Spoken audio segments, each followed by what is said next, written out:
simple concept, especially DFE, decision feedback equalizer. So you want me to say once again 2 points on what it is? So anyone can say what it is, DFE, and I told about what is the limitation of linear filter. Yes, any one of you from your side. I said the linear filter equalizer are effective on the channels where the SI is not severe, right? Like the wireless wireline telephone channels. Okay, in case of wireline telephone channels, the severity of the intersymbol interference is very less. Okay, in such cases, we can use the linear filter equalizer, where these linear equalizer or linear filter equalizers are effective in those channels.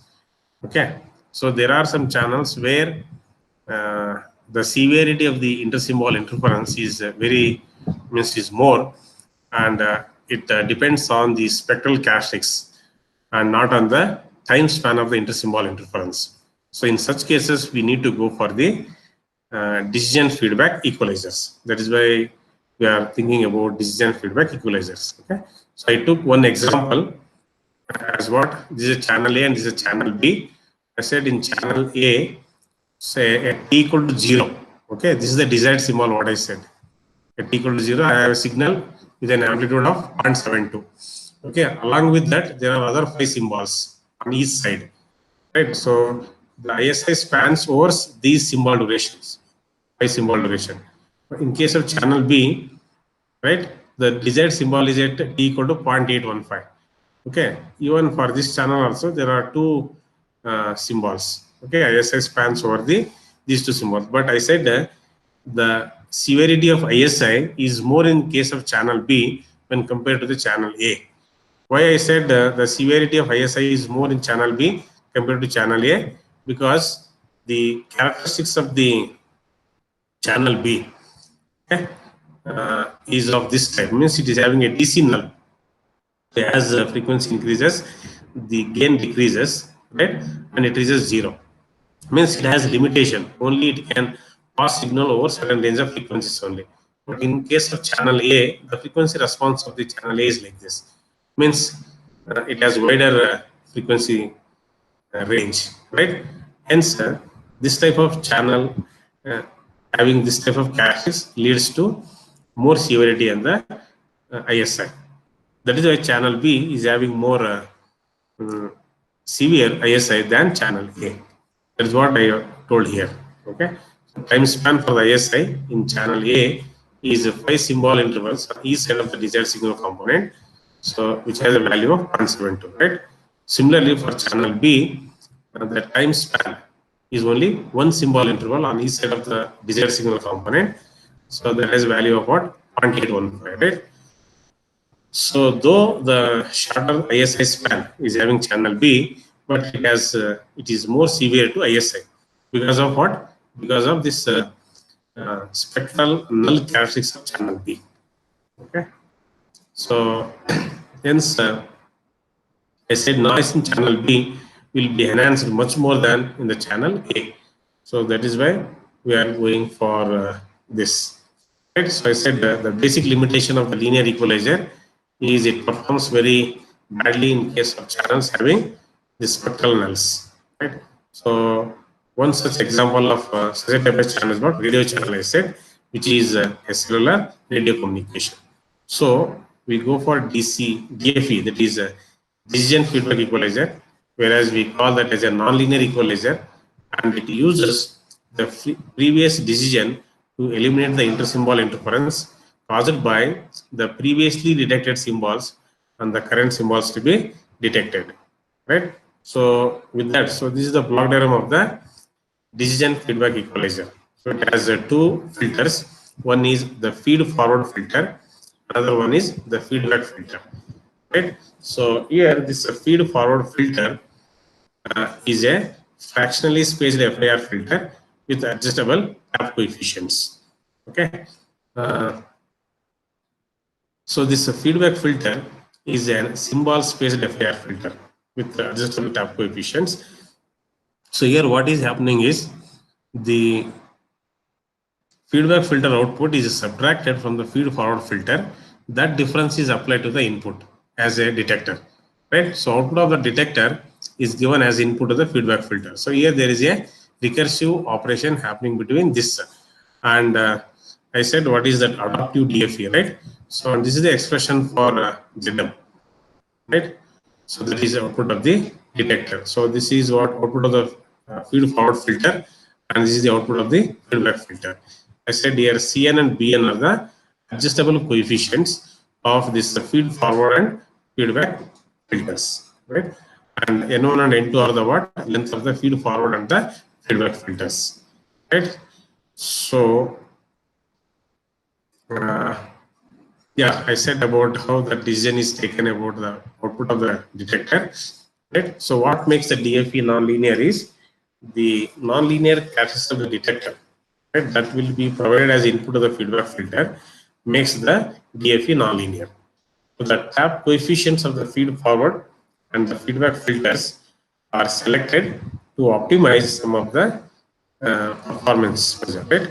So we use MSC criteria. See, these things I've already discussed. What is the mean square error criteria and what is the stochastic gradient algorithm? I think in the previous class, right? So these two are the things which are used to implement an adaptive DFE. So this is the block diagram of the adaptive decision feedback equalizer. Right, so this is the feed forward filter, and this one is the feedback filter. So in case of feed forward filter, what is the circuit? This is an fractionally spaced FIR filter, right? So there is a delay element. Output of those is weighted by this factor, right? C0, C1, C2, C3. Right? Output of all those are added and given here. Right? Similarly, this is another feedback filter, right?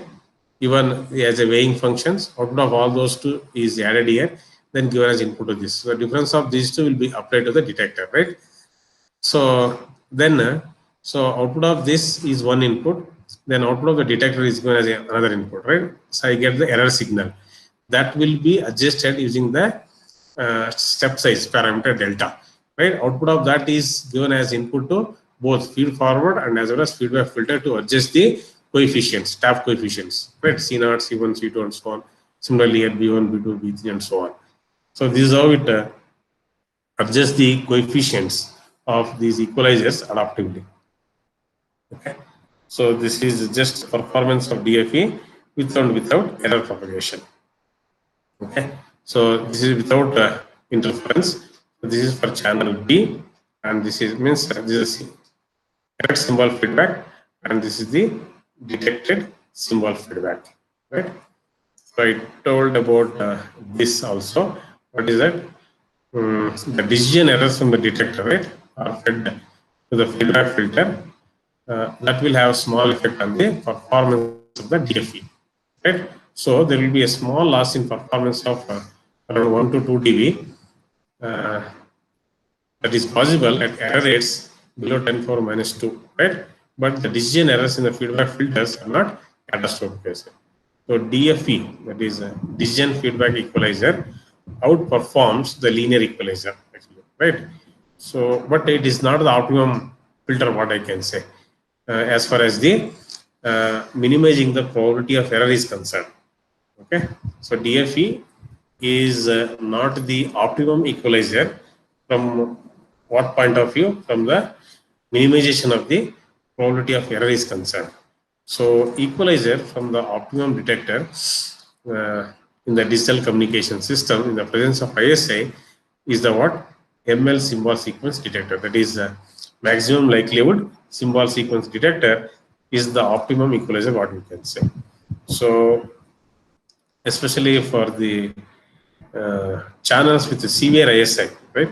So when ISI spans only few signals, in that case only this DFE is appropriate. Okay, so this is the probability of error of SNR. Okay, so this is the graph and no interference. This is when ML sequence is used. This is when DFE is used. Okay, I think this has mode. It is 0. This is 0, then 5, 10, 15, 20, 25 like that it should be scale.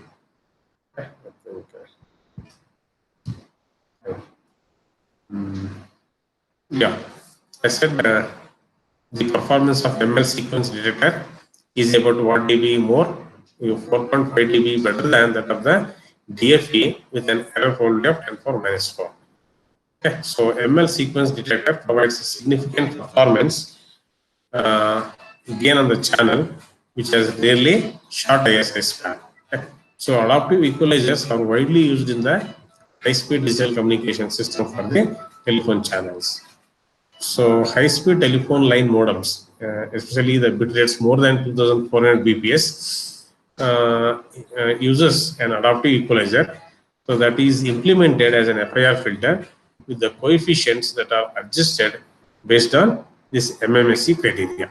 Okay, that is minimum mean square error criteria. Right? So depending on the data speed. Okay, so equalizer typically spans between these symbols, 20 and 70 symbols. So if you have any questions, you can ask. This is what I would like to share today about my this one view, and people are there. Chandan said he was listening. What about others? Sumakar also joined. Lavanya. What about Ritika? Yes, sir. Understood more to a certain extent. What is a DFE? At least the Blockdown will be able to say. It has two filters. One is feed forward filter. Another one is the feedback filter. We say DFE. That is decision feedback equalizer is a non-linear equalizer. Right? Lavanya. Yes, sir. So key points, I might have told many things, but what you can understand is, so first question is what it is. It should come to your mind. What is DFE? So with respect to block diagram, you can understand what DFE is. Right? You can always say it has two filters. One is the feed forward filter. Another one is the feedback filter. So where do we use those two filters is important. So input is applied to the feed forward filter, right? So output of that is uh, given to the what adder, right? Then output of the detector is given as input to the feedback filter. So output of the feedback filter is subtracted from the feed forward filter. That difference is applied as input to the detector. Okay. So it that is what the DFE is. So why do we say it is non-linear? Because the detector characteristics are non-linear. Okay. Because of that, we say it is a non-linear filter. Yes, sir. So just because so much you need not go through, I might have told many things here. So key things you can catch. So especially for it is used for radio channels, okay, where the severity of ASI is more. Okay. Yes, this diagram and this explanation, these two, I think 3 slides will make you complete about DFE, just DFE. Okay. Right. So I said the linear because non-linear characteristics of the detector will provide input to the feedback filter. So this is what I think I introduced with some example. So where actually the DFE will come into the picture by taking one example. Okay. So saying violent telephone channel will not have much severity of ASI. So we can go for linear equalizer, I said, where in case of radio channels, the severity of ISI is more, hence we have to go for the ISI. This one DFE. Okay. So just give an example by taking one two channels. Then I told the characteristics of the each channel, channel A and channel B. So channel B is having null spectrum null characteristics, hence the severity of the ISI is more compared to channel A. So we go for DFE. Okay. So no doubts then. So this is about adaptive. So adaptive, what is more added? See, output of detector is taken and given as one input to this adder, right? Then before detector, that output also taken. The difference will be an error signal that is adjusted with the step size parameter. Then that will be fed to adjust the coefficients of each of the filter, feed forward and as well as feedback filters. So this is how we adjust the coefficients of the equalizers adaptively. Hence, it is known as adaptive DFE. So if you don't have questions, then let me stop. Okay. Have I shared this PPT? No, no. No. Have I shared this PPT about DFE and all? Not yet, no.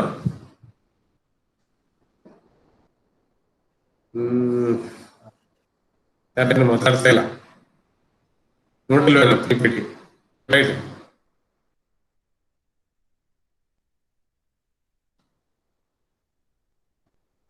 Yes, Sonali.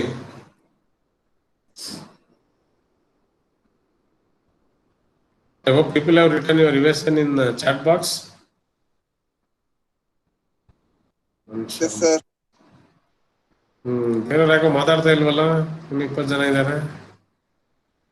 So this I think if people speaks, then only I can say. So this will be, I'm ending the regular class. Okay. So what topics you need as a revision?